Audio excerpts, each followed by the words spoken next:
Creating the instruments out of everyday objects for my photo art series Tunes of Mundane was definitely the most challenging part of the project. I mean, I knew what I was signing up for. I just underestimated the difficulty I would have to find the objects I need to build these instruments. But let's start at the beginning. The violin. For the violin, I had the clearest concept in my head, but sadly, it was also the most difficult one. My vision was to build it completely out of porcelain and silverware, but not just any kind of porcelain. I wanted to have a really nice china, white with blue ornaments on it. So I looked through a bunch of second-hand stores, but of course the only shop that carried such china was an expensive antique store. I bought it anyways, and after trying out a bunch of different ways of how to create a violin out of all of these pieces, I arrived at the most difficult part: destroying the plates.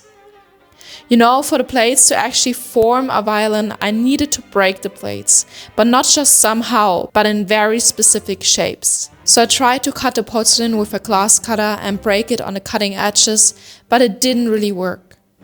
To break the plates in general was much harder than I expected it to be, so I really didn't have a choice but to use a hammer. Eventually, through breaking and gluing the plates back together, I got a good base for building the violin. But how to make all of the pieces stick together?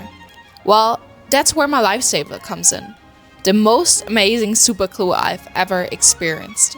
To make this construction stable, I created a scaffold of knives in the middle. Then I glued everything together with all of the plates, and what can I say? It worked.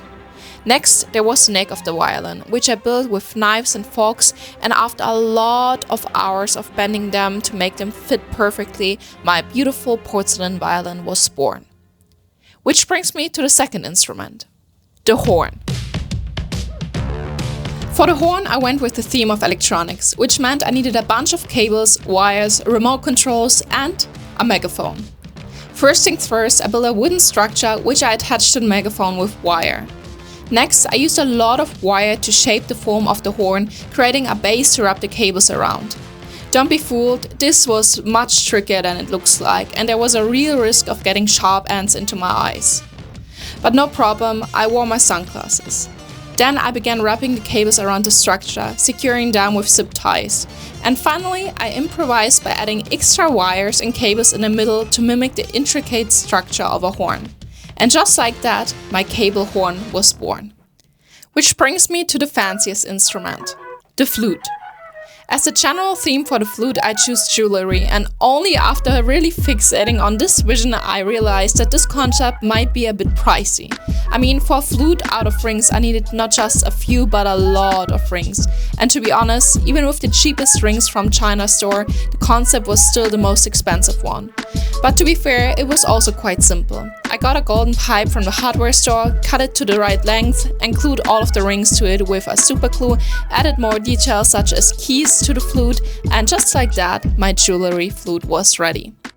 But these three instruments were just the beginning of this project. I also built a piano out of books, a harp out of fabrics, and a guitar out of fruits and vegetables. But more about that in the video next week.